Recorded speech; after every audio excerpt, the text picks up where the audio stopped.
Hello，我係 Benny。今日講反向按揭 （reverse mortgage） 同政府福利。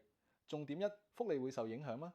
大部分情況，反向按揭撥款屬貸款，不屬收入，即係話一般唔會影響 OASGIS。不過，如果你用呢筆錢去做投資，產生利息、股息、資本收益，呢啲屬課稅收入，就可能影響 GIS 金額。OAS 回收 clawback 都係離離報稅，淨收入貸款本身唔計收入，但投資收益就會計。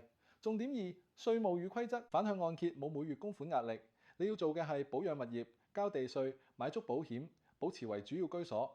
主流產品設有不負資產保證 （No Negative Equity），屋價跌都唔會欠過屋價。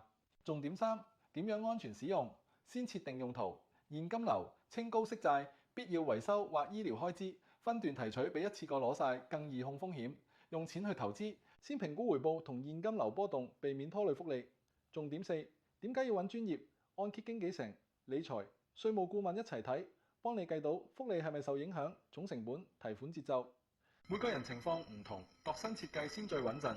總結：反向按揭筆錢，貸款唔係收入，一般唔影響 OASGIS， 但任何衍生嘅投資收益可能影響福利。